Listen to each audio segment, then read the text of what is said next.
Okay, this is like the first official video.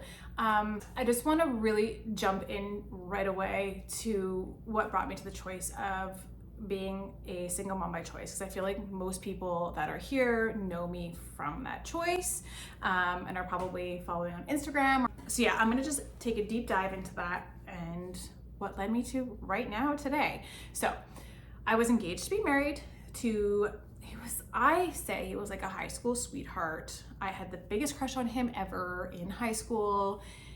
Things didn't work out. At that time, I think we dated for like 3 weeks, okay? Dated. And by dated, it was like he's my boyfriend, and I think I looked at him like 3 times. And then fast forward to we were both adults and reconnected in our young 20s, early 20s, and hit it off, had still a big crush on each other, and honestly, I knew pretty early on that it just wasn't right. Like, we didn't mesh. And you know that. Women's intuition, you know, like, it's just not the right person. But a little bit of my history is that I am a serial monogamist. I didn't like being alone. I'm going to talk past tense because I've done a lot of healing work too, which we'll get into that too on the channel. But yeah, I often dove headfirst into just anyone because I didn't like being alone, because I wasn't happy with myself. So it was pretty similar with him. He said and did all the right things because he knew what to say and do with somebody like me, and I fell for it, and we stayed together for a long time, those things considered. We were engaged, we married probably within 6 months of being together, and it was the fairy tale thing, and we were both excited, as you are when you're in your early 20s and you're gonna get married and I'm gonna pick out a dress and we're gonna have the whole party and the whole thing. And I was hopeful, and it was everything that I dreamed of, because most little girls dream of having their day, because we're pitched that idea that that's when you're gonna find your happiness, right? I roll. We did that, and then not too long after I got pregnant.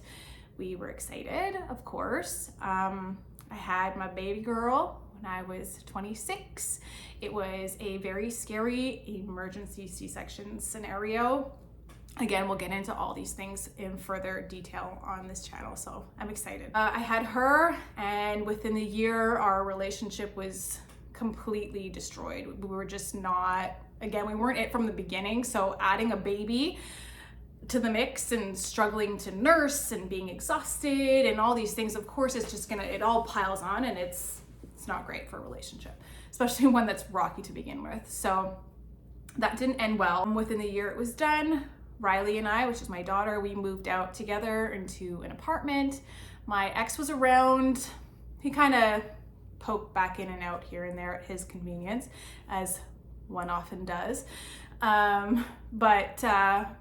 Yeah, it was pretty much her and I, my little bestie. People called us the Gilmore Girls in real life, which I was okay with because I love the Gilmore Girls. And yeah, it was just us. We were like little besties. I was working corporate. She was in daycare 5 days a week, the usual deal. And things were really good. We were happy. It was challenging when we were talking about the custody stuff and all that, of course. Otherwise, things were really good. I was dating here and there, and again, old patterns die hard, trying to kind of fill that void that I thought was external, which of course ends up being internal when you do the digging. Yeah, I was trying to fill that, and eventually decided that something's up. Like, why do I keep doing this? And thankfully found some self-help stuff, and that's again a story for another day. But eventually I fell on the idea, thanks to my custody attorney, of having another baby on my own using a sperm donor. And when she told me the story, I'll paint the picture for you quickly. We're sitting in a courtroom, like, waiting area, and she's telling me the story about how one of her clients had a really nasty custody separation and all these things, and she decided to have another baby on her own using a sperm donor. I was there with my best friend, who's like my biggest supporter through everything, and we were both kind of like, okay, like, cool idea, but it's not gonna happen. Like, I had so much going on with the custody and separation and trying to like figure things out. Like, now I'm a single mom and I'm still relatively young, and what's going on, you know, what's the next step for me? So I really wasn't thinking much about it. But a couple years into that, I mean, my daughter was getting older. She was in daycare. She had a bunch of friends at school who most kids have a sibling. So she would start asking, like, how come I don't have a sister? How come I don't have a brother? When am I gonna have a sister? When am I gonna have a brother? And talking about how some of the moms at school had a baby in their belly and things like that. So, I mean, I started asking myself, what's, you know, could I do it? Should I do it? What's it gonna look like if I do it? And it was terrifying. If I said it wasn't, I'd be lying. It was a really scary time just because I was so excited, but I was so overwhelmed with the idea of using a donor. And honestly, that freaked me out. I thought it was kind of creepy. Full transparency, okay?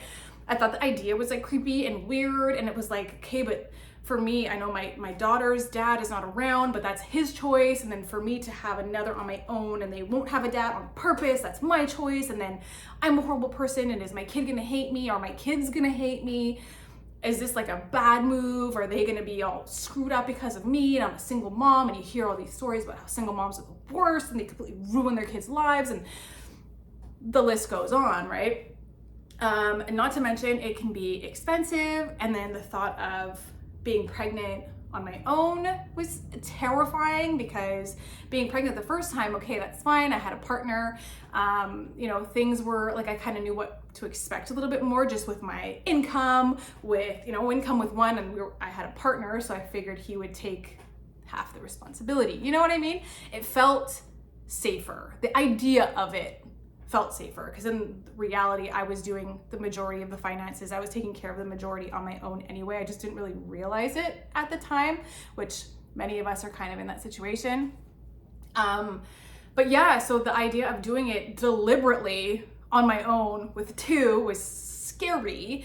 And not to mention, I didn't know anybody that had done it other than, again, my attorney's one of her other customers or clients who I didn't know, and she's not allowed to give me this person's information. So it was a lot. It was a lot to think about. But on the other hand, I was so excited about the possibility of having a big family of my own and doing it on my own. Like, how exciting is that to be able to say that I did it entirely on my own? So yeah, I met with my fertility doctor, one that my gynecologist recommended in the area, and met with her. She was fantastic, loved her. She was super sweet. The whole team there was incredible. After my first appointment, I hopped on looking at donor profiles with Fairfax Cryobank, and that's a whole nother thing that was like overwhelming and crazy and a lot to take in. It kind of makes the whole idea real. And again, that's scary, right? But long story short, we can get more into these things in detail again with other videos and so forth. But yeah, so I ended up choosing a donor, ended up trying 3 times with IUI, unmedicated. And with my third one, I went in on Christmas Day of 2020. I was ovulating, went in Christmas Day in the morning after we opened Christmas presents, and got my third and final IUI because I tested in January and I was pregnant and I was gonna be a mom to do, and I was freaking out in the best way. There was like, I would say it was like a 30-70. Like 70 was like excited, yay, proud of myself. 30, terrified, okay, because it's real now. Like, what do I do? I couldn't wait though. You know how they say like you have to wait a few months or whatever, wait till you get through the first trimester? No, okay, I couldn't eat anything the first trimester. I threw up the entire time. Couldn't eat anything. My mom's favorite, my favorite thing, that my mom makes is this beef stew that she makes, okay? Love it. First trimester, pregnant, not a fan because I threw it up multiple times. So I just was not feeling myself at all. It was really bad. I wasn't nearly that sick with Riley. So that's interesting because they have all these ideas of like, when you're pregnant with a girl, this is how you feel. When you're pregnant with a boy, this is how you feel. Leo made me sick AF. So that's interesting. But yeah, so I couldn't really hide it that I was not pregnant, or that I was pregnant. So I ended up telling my family pretty early on, which was super exciting. I was scared of that too because my mom had been supportive, but she was apprehensive. understandably. She knew my history with my ex. She knew my history with the custody and all that, and how insane all of that was, and paying for evaluations and all these, like, there was a lot to it, okay? But yeah, like, there was a lot to it. But yeah, so she understood a lot of the trauma and a lot of the difficulties that I went through with my ex, and that made it easier for her to understand why I would want to grow my family as an independent mom. I mean, I was already doing it on my own anyway, so what's one more? Come on. But yeah, so I told her, she was super excited. I told my daughter, Riley, she was super excited. It was, I mean, at first she was like, what are you talking about? Because she was still little. But in the end, ultimately, she was really excited and really happy. And yeah, it's so crazy to just think about and just remember finding out, and remember like having it like kind of slowly sink in, like the reality of I'm actually doing this. But it was good. It was such a fun time. I truly love being pregnant. I mean, outside of with Leo, outside of the first trimester, because of how sick I was. And not to mention, I was in the middle of Invisalign treatment. Like, I had just started Invisalign, and if you've had it, you have to take the trays, you're only allowed, to take the trays out to eat. So if you're throwing up multiple times a day, I'm taking it out to brush my teeth, then put it back in, to take it out, brush my teeth, clean it, put it back in. It was horrific. And not to mention the idea of like brushing my teeth and my tongue and everything was like nauseating, because I'm sick and unable to eat anything, keep it down. Oh yeah. So, but outside of first trimester pregnant with Leo, I love being pregnant. Like, if I could do it over and over again and have a planned cesarean like I did with Leo, great, done. I would do it a bunch of times. But yeah, that leads me into having another, and am I going to? Again, we'll talk about that in a later video. No, this is not a pregnancy announcement, because I am not pregnant. I have not gone through it again for the third one. But yeah, we'll talk further about the idea of doing it. But yeah, I mean, that's really my story.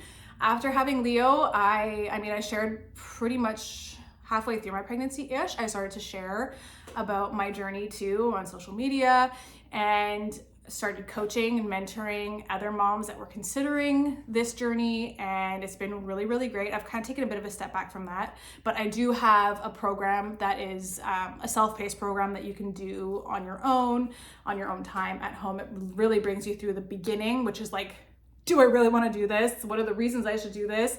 Is this right for me? And so forth, and doing the self-work to figure out if this is the right call, because it's not the right call for everybody. And it seems easy and peachy and the best choice, but it's not for everybody, just like everything, right? Just like anything else in life, it's not always going to be for everybody. So we really work through that, or you work through that together in the program on your own.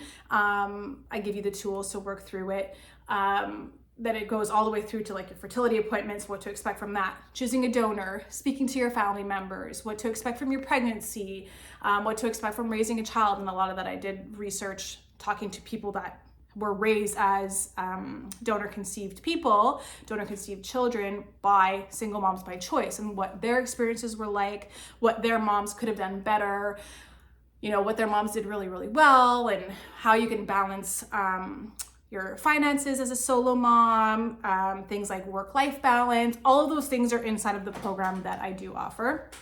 But yeah, and all of that really developed through sharing my story and connecting with so many inspiring and powerful and wonderful women that are wanting to be mothers, or are maybe mothers already and are considering having another on their own. It's really been exciting and empowering to share my story, and I love that we have a new way of doing it, a new way of connecting here on YouTube. So I hope you'll stick around. I hope to have new videos out every week. Subscribe, click on all the notifications, so any video that comes up, you'll be the first to know about it and you won't miss any, and I'm excited.